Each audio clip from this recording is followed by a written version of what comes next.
अस्सलाम वालेकुम मोअज़्ज़ज़ ख़वातीन व हज़रात, मैं हूं अली मुमताज़ और आज आपकी खिदमत में एक ऐसे इशू पर बात करने जा रहे हैं कि जिस पर मैंने तो कम से कम पहले नहीं सोचा था कि ये सब भी होगा और इस सब पे भी बात करनी पड़ेगी और इस सब के होने की वजूहात पे भी बात करनी पड़ेगी।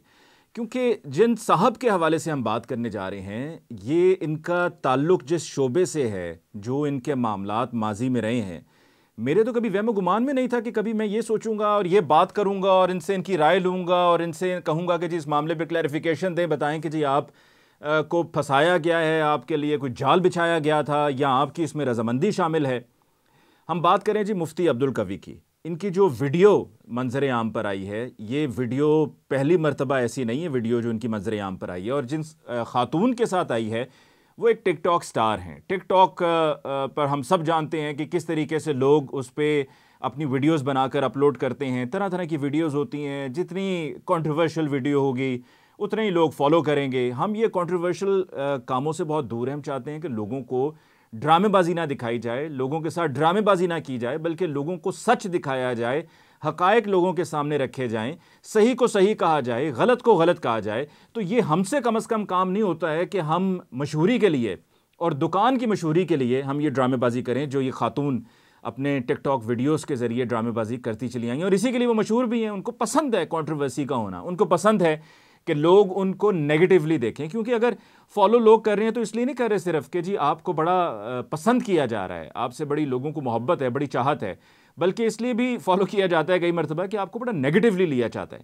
अब मुफ्ती अब्दुल कवी साहब को मैं कितना जानता हूँ और उनके बारे में क्या क्या तफसीलात मेरे पास मौजूद हैं, शायद बहुत कम ही ऐसे लोग होंगे कि उनके पास वो तमाम तफसीलात हों जो मेरे पास हैं।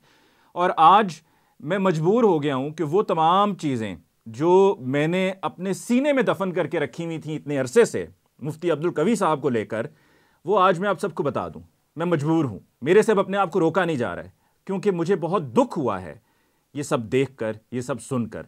वो सब है क्या कि जिस पर मैं ये बात कर रहा हूँ, जिस पर ये सारी अब तक की हमने तमहीद बांधी है, मैं चाहूँगा कि एक दफ़ा ज़रा देख लिया जाए माजरत के साथ, क्योंकि वो देखकर दुख आपको और मुझे मज़ीद होगा, लेकिन रेफरेंस के पॉइंट ऑफ व्यू से बताना और दिखाना बहुत ज़रूरी है। तो आइए देखते हैं कि ये वीडियो क्लिप वायरल हुआ है, ये है क्या।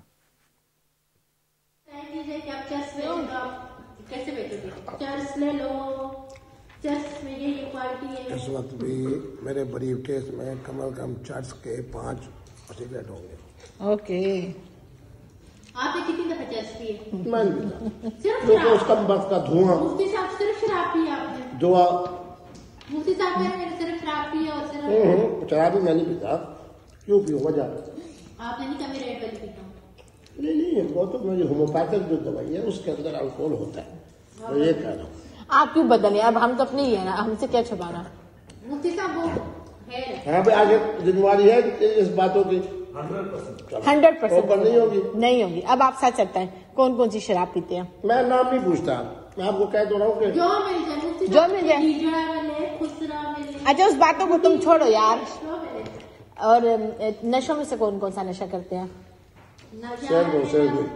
सिर्फ और सिर्फ मशरूब मगरब, सिर्फ मशरूब मगरब। नहीं, आज आप कौन सी जगह पार्टी कर रहे हैं और आपकी पार्टी की मुहिम क्या होगी, उसमें हम लोग आ सकते हैं? क्यों नहीं आ सकते यार? जब दोस्त हो मेरे तो क्यों नहीं आ सकते? वहाँ पे हम जाएं। मेरी एक बात याद रखेगा, ये आशिर साहब इस बात में गवाह वहाँ पार्टी में हम कि जाएं। मेरे टेलीविजन के प्रोग्राम देख लो, मेरी मुआशरती जिंदगी देख लो, वहाँ पे हमें मैं झूठ बोलता हूँ, वहाँ पे हमें कोई आने ना दे तो। अच्छा, मेरी बात सुने, अगर वहाँ पे हम जाएं, आप भी आगे गले कोई और लड़की लगी हुई, आप पीछे से देखेंगे, देखें मुफ्ता हमारा क्या कर रहे हैं। उसी साहब अगर कभी आप पे रेड पड़े। अब्दुल्ला, आपको बताऊं, आप लाहौर के अंदर बुखारी हाउस फेज 5 में इतना बड़ा महल में है, हालांकि मेरा बड़ी यारी थी, सुनो आशिक, बहुत बड़ी मेरी यारी थी मियां नवाज शरीफ साहब के साथ, इसलिए उसकी बेटी मरियम नवाज को मैंने एहतराम किया। इतना बड़ा महल मरियम अपना नवाज शरीफ का नहीं है जितना बड़ा महल फेज 5 डिफेंस के अंदर बुखारी हाउस का है। अच्छा, कहाँ बने हुए हैं? फ्रेंच बीच हॉक्स बे। अगर मुफ्ती साहब आप पाओ में घुंघरू पहन के, फ्रॉक पहन के। अच्छा, वहाँ पे ड्रिंक कौन कौन सी होगी? कम से कम 5 किस्म की। कौन कौन सी? मुझे नाम नहीं आते। एक सब्ज रंग की होती है, अच्छा, एक तरह फ्रांस वाली होती है। आपको कौन सी पसंद है? मैं तो रेड वाली पीता हूँ, वो जरा अंगूर की होती है ना, अच्छी लगती है। माशाल्लाह। और इसलिए पीता हूँ क्योंकि मेरे दिल के हवाले से उन्होंने कहा अच्छी है। तो आपकी कोई गर्लफ्रेंड वगैरह आएगी आज आपके साथ पार्टी पे? मुझे बताए ना। किया वायरल हुआ आपका डांस, उसका डांस। अच्छा बताए ना। आज बताऊँ बता कि जो सवाल कर रही है वो डांस आप ही था ना। अच्छा ठीक है, अभी तो हम आपस में बैठे हुए हैं ना, मुझे ये बताएं आपकी गर्लफ्रेंड आ रही है पार्टी में? और यार एक नहीं होगी, बहुत सारी होगी। तो बहुत ज्यादा। मुफ्ती अब्दुल कवी के कुर्ब में बैठना खवातीन की ख्वाहिश है। दोस्तों, आपने ये वीडियो देखी और इस वीडियो में जो गुफ्तगू हो रही थी वो आपने सुनी और बड़ी वाज़े गुफ्तगू थी। मैं ये इस वीडियो जब ये प्ले हो रही थी तो मैं इस दौरान ये सोच रहा था कि क्या ये वही मुफ्ती अब्दुल कवी हैं जिनको मैं कई मरतबा पहले अपने प्रोग्राम्स में बुला चुका हूँ, जिनको कई मरतबा पहले मैंने बुलाकर इनसे दीनी मसाइल पर इनसे इनकी राय ली और इनसे कहा कि आप मज़हबी नुक्ता नज़र से बताएं कि इस इशू पर क्या होना चाहिए और क्या नहीं होना चाहिए। और मुफ्ती अब्दुल कवी साहब को हमने इतनी मरतबा प्रोग्राम में मदऊ किया और हमारा जब भी उनसे इंटरेक्शन हुआ तो मुझे कभी लगा नहीं कि ये सब भी होगा। फिर हम जानते हैं कि कंदील बलोच का एक इंसिडेंट हुआ, उस पर इनकी तस्वीरें सामने आईं, वीडियो सामने आई। फिर कंदील बलोच का कत्ल हुआ, फिर कत्ल होने के बाद नामज़द किए जाने वाले लोगों में से जो कंदील बलोच के भाई भी थे और फिर ये मुफ्ती अब्दुल कवी भी थे। अब जब ये वाक़या हुआ था तो उस वक्त मैंने थोड़ा सा रिलेट किया। मैंने कहा मुफ्ती अब्दुल कवी साहब को इस वाक़े से जो रिलेट किया जा रहा है इसके पीछे कोई ना कोई सॉलिड रीज़न ज़रूर होगा। और फिर मुझे वो तमाम पहले की जो इनसे की गई मेरी डिस्कशंस थी, जो कुछ इनकी राय रही है ऑफ एयर, वो मेरे जहन में वो सारी रील चलना शुरू हो गई। और जैसा कि अभी कुछ देर पहले मैंने कहा था कि मैं आपको बताऊंगा कि वो सारी गुफ्तगू क्या है, वो अंदरूनी सीक्रेट्स क्या हैं, वो सारी डिस्कशंस क्या हैं जो मुफ्ती अब्दुल कवी साहब से मेरी पहले के इंटरेक्शंस में रही हैं। और वो तमाम बातें जो शायद किसी और को नहीं मालूम लेकिन मुझे वो मालूम है, और वो तमाम राज जो इससे पहले मैं सीने में दफन करके बैठा था वो किसी और को नहीं मालूम लेकिन मुझे मालूम है। और आज मैं वो बताने जा रहा हूँ और मैं मजबूर होकर बताने जा रहा हूँ क्योंकि मैं इस पूरे इशू को लेकर बहुत ज़्यादा अपसेट हुआ हूँ। मुफ्ती अब्दुल कवी को मैंने कुछ देर पहले कॉल की थी, उनसे बात मैंने की थी और उस वक्त जो गुफ्तगू में उन्होंने मुझसे कहा था मैं आपको बताऊंगा। अभी मैं दोबारा उनको कॉल करके कोशिश कर रहा हूँ कि मेरा उनसे राबिता हो जाए और मैं उनको मौका दूँ कि एक दफ़ा फिर वो अपनी राय दें, अपना ये क्लैरिफिकेशन पेश करें कि ये सारा जो चला है सिलसिला ये क्या है। व्हाट्सएप पे दीजिए, उनको कॉल नहीं मिल रही है, ग़ालिबन उन्होंने बंद कर दिया होगा। जो मेरी लास्ट बात हुई थी उसके बाद ये दोबारा से फिर ऑनलाइन भी नहीं हुए, लेकिन मैं उनको एक दफ़ा उनके नंबर पे एक रेगुलर कॉल भी करने की कोशिश करता हूँ, देखता हूँ कि अगर मुफ्ती अब्दुल कवी फ़ोन उठा लें। ये अपने फ़ोन पर उन्होंने कर दिया क्योंकि उनको बेतहाशा कॉल्स आ रही हैं। चलें जी, मैं बताता हूँ, अब मैं आपको सारी तफसील बताता हूँ। मुफ्ती अब्दुल कवी, एक तो ये कि जब मेरी अभी बात हुई है तो वो आगे से बात को घुमा रहे थे। मैं नमाज़ पढ़ रहा था, मैंने कहा नमाज़ पढ़ रहे थे तो इतनी देर से आपका फ़ोन दूसरी लाइन पे मसरूफ़ था, तो क्या नमाज़ पढ़ते हुए और हर रकत में आप जो है वो फ़ोन को मिलाकर आपने रखा हुआ है कि क्या फ़ोन आपका दूसरी लाइन पे मसरूफ़ है? आप नमाज़ पढ़ रहे थे तो फ़ोन आपका दूसरी लाइन पे कैसे मसरूफ़ था? अब तो उनकी हर कई भी बात पे ये लगता है कि झूठ बोल रहे हैं, ड्रामेबाजी कर रहे हैं और कहानी को ट्विस्ट कर रहे हैं। फिर उसके बाद जब उनसे मेरी बात हुई तो उन्होंने मुझे कहा मैं अभी रास्ते में हूँ, मैं सफ़र में हूँ, मैं मुल्तान जा रहा हूँ, मैं रास्ते में कैसे आपसे वीडियो पे बात कर सकता हूँ। मैंने कहा चलिए ऐसे है कि ऑडियो पर आ जाए। उन्होंने कहा जी फ़ोन की बैटरी बहुत लो है, मुल्तान के सफ़र पे आप निकले हुए हैं और आजकल के दौर में गाड़ी में आप सफ़र कर रहे हैं, आप ट्रेन पे नहीं कर रहे, आप किसी रेड़े पे नहीं कर रहे, आप किसी जो है और ऐसे चिंची पे नहीं सफ़र कर रहे, आप अपनी गाड़ी पे जा रहे हैं, आपके पास चार्जर नहीं होगा। लिहाजा वो सिर्फ ड्रामेबाजी थी क्योंकि उनके पास कहने को कुछ है नहीं। मुफ्ती अब्दुल कवी वो आदमी है कि जब मैंने इनको एक दफ़ा नरगिस के साथ बिठाया प्रोग्राम में और इन्होंने उस वक्त भी उनको उनकी इस्लाह करने की कोशिश की कि नरगिस साहिबा, मैं ये समझता हूँ मजहबी नुक्ता नज़र से कि आपको ये काम नहीं करना चाहिए, आपको ये ज़ेब नहीं देता, आपको ये छोड़ देना चाहिए। उससे पहले वो वीना मलिक वाला एपिसोड तो चला ही था और वो आप सब जानते ही हैं। इन्होंने मुझसे कहा कि मैं ख़ातून का चाहता हूँ कि ये राह रास्त पर आ जाएँ, ये भटकी हुई हैं। कौन कह रहा है? मुफ्ती अब्दुल कवी मुझे ये कह रहे हैं। उसके बाद जब वो प्रोग्राम नशर हो गया तो मुझे एक दिन कॉल आई, मुझे आज भी याद है कि मैं लाहौर शहर में ये ज़हूर इलाही रोड पर FC कॉलेज अंडरपास के पास था, तो मुझे कॉल आई मुफ्ती अब्दुल कवी साहब की। तो उन्होंने कहा तो कैसा रहा प्रोग्राम? मैंने कहा जी बड़ा बेहतरीन रहा प्रोग्राम और लोगों ने बहुत अप्रिशिएट किया कि जिस तरीके से आपने उनकी इस्लाह करने की कोशिश की। उन्होंने कहा अच्छा, वाह वाह, बहुत अच्छी बात है, सुभान अल्लाह सुभान अल्लाह। फिर उसके बाद मुझे मुफ्ती, और ये मैं बात आपको लफ्ज़ ब लफ्ज़ बता रहा हूँ, इसमें कोई बात अपने पास से ऐड ऑन करके नहीं बता रहा हूँ, ये इससे पहले मैंने कभी भी शेयर नहीं की, आज पहली मर्तबा मैं बताने जा रहा हूँ। तो मुझे उनसे गुफ्तगू में उन्होंने कहा कि अच्छा तो आपके पास फिर उनका पहले, बल्कि इससे पहले उन्होंने कहा कि उन्होंने मेरे हवाले से क्या कहा। मैंने कहा जी आपके हवाले से उन्होंने कहा कि मुफ्ती साहब बड़े समझदार आदमी हैं। उस पर वो और मज़ीद खुश हुए। फिर कहते हैं आपके पास उनका नंबर तो होगा।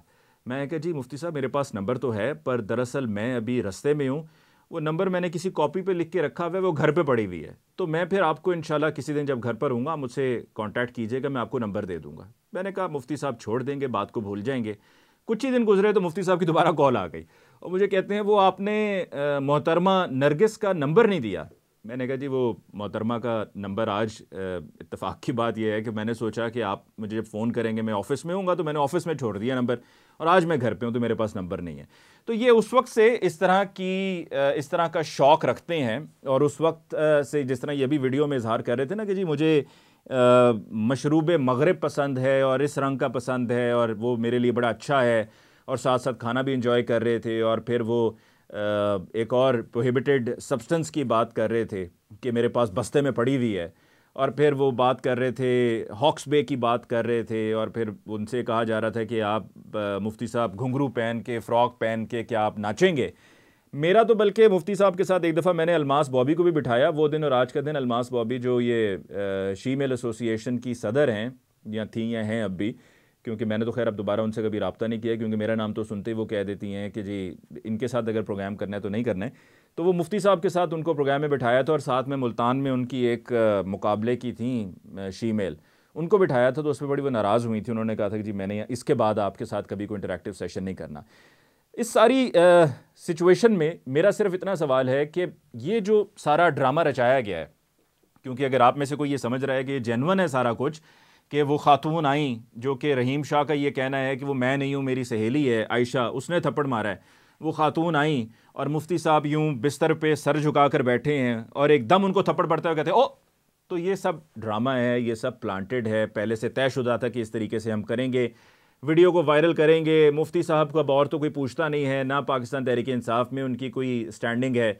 मेरी आज हाफिज़ ताहिर अशरफी साहब से भी बात हुई, तो मैंने उनसे कहा, मैंने कहा जी इनके बारे में आपकी क्या राय है, तो उन्होंने यही कहा कि इनको कई बार समझाया लेकिन ये बाज नहीं आते, यानी कि ये अपने पब्लिसिटी स्टंट करते रहते हैं, और ख़वातीन से ये कहते हैं कि मैं दूर रहूँगा, लेकिन ख़वातीन से इनसे दूर रहा नहीं जाता। मुफ्ती अब्दुल कवी साहब, आपके पास लोग आते हैं, आपसे राय लेते हैं, तो क्या आप उनको अब किस मुँह से राय देंगे? लोग आपके पास कैसे आएंगे, क्यों आएंगे? लोग मुख्तलिफ़ उलमा हज़रात के पास जाते हैं, उनसे अपनी किसी परेशानी को डिस्कस करते हैं, उनसे मशवरा लेते हैं, उनसे कहते हैं कि हमारी रहनुमाई करें, और अगर आप इस तरह से अपने आप को ऐसे पेश करेंगे, प्रेजेंट करेंगे, तो फिर लोग किसके पास जाएंगे? लोग किस पर भरोसा करेंगे? लोग आप अपने साथ साथ तमाम मुफ्ती साहिबान को और उलमा हज़रात को आप बदनाम करने पर तुले हुए हैं। अगर आपने ये सब करना है तो आप करते रहिए, शौक़ से करते रहिए। वो भोला रिकॉर्ड भी तो है ना, वो भी तो दुबई में जो कुछ करता रहा, उसने उसकी वीडियोस बनाई और फिर उसके बाद अब वो टिकटॉक स्टार भी है, तो यहाँ पर भी वही काम करता है, वो बाज नहीं आया। तो आप भी भोला रिकॉर्ड की तरह करते रहें, जो आपने करना है वो आपकी मर्जी है। आप दाढ़ी रख के मुफ्ती आपके नाम के साथ लगता है और आप इस तरह के काम कर रहे हैं और इस तरह की छिछोरी हरकतों में आप मुलव्वस हैं, और वो खातून जो हैं वो तो तैयार बैठी हैं, और आप जो हैं वो चूँकि आपकी दाढ़ी है और आपने अपने नाम के साथ मुफ्ती लगाया हुआ है, और फिर आप तस्बीह भी हाथ पे आपने अपने बांधी हुई है, और आप नमाज भी पढ़ते हैं, लोगों को आप हिदायत भी दे रहे होते हैं। तो इस तरह से कम मुफ्तियों को बदनाम ना करें। अगर आप ऐसे करेंगे तो लोग फिर मुफ्तियों को जो कुछ कहना शुरू कर देंगे, वो मुफ्ती तमाम साहिबान और उलमा हज़रात वो डिज़र्व नहीं करते हैं। ज़रा थोड़ा सा जो है ना वो एहतराम का ख्याल रखें, लोगों की जो रिस्पेक्ट है उसको कायम रहने दें, जो लोगों का एतमाद और जो लोगों का भरोसा है उसको कायम रहने दें। आपकी इस तरह की हरकत जो है ना वो आपके साथ साथ आप तो डूबेंगे, लेकिन अपने साथ साथ दूसरों को भी ले डूबेंगे। तो खुदारा ये करने से परहेज़ करें, और ये ड्रामेबाजियाँ और ये जो आपकी शोबाजियाँ हैं और ये जो आपके पब्लिसिटी स्टंट्स हैं, ये वो जो खातून करती हैं उनको करने दें। आपको ज़ेब नहीं देते हैं, आप खुदारा इससे अपने आप को दूर रखिए, ताकि लोग मुफ्तियों पर भरोसा करें और उनको कभी कोई खुदा न खास्ता उनके मुंह से कोई ऐसा नाजेबा लफ्ज़ ना निकले। तो दोस्तों, आज का हमारा ये वीलॉग इसी इशू को लेकर था एंड आई होप कि जब अगर ये वीडियो लॉग मुफ्ती अब्दुल कवी के पास पहुंचेगा, वो सुनेंगे तो कुछ होश के नाखून लेंगे और कुछ देर के लिए अपने आप को रोक कर बिठा कर समझाएंगे कि इस किस्म की घटिया हरकत से वो अपने आप को दूर रखें और जो उनको करना चाहिए वो करें, जो नहीं करना चाहिए यानी कि जो नहीं करना चाहिए ये ना करें। वैसे आपको लोग बुला लिया करते हैं टेलीविज़न चैनल्स वगैरह पे, पता नहीं बुलाना है किसी ने या नहीं बुलाना, और मैंने भी पता नहीं बुलाना है कि नहीं बुलाना, लेकिन आप एक कंदील बलोच की केस में से बचे हैं, बाल बाल बचे हैं। क्यों आप चाह रहे हैं कि आपके साथ कोई एक और इस तरह का खुदा ना खास्ता कोई ऐसा वाक़या हो जाए और आप पर एक और केस बना हुआ हो? सो अपने और अपने घर वालों का भी ख्याल कीजिए। चलें जी, मुझे अली मुमताज़ को आज के इस वीडियो लॉग से दीजिए इजाज़त। हमारे पेज को लाइक ज़रूर कीजिएगा, सब्सक्राइब ज़रूर कीजिएगा। ये जुमला बड़ा घिसा पिटा जुमला है लेकिन कहना भी ज़रूरी है, आपको बताना भी ज़रूरी है। लाइक ज़रूर कीजिए, सब्सक्राइब ज़रूर कीजिए, बेल आइकॉन है उस पर क्लिक ज़रूर कीजिए। इंशाल्लाह आपकी खिदमत में फिर हाज़िर होंगे, तब तक के लिए अल्लाह निगहबान।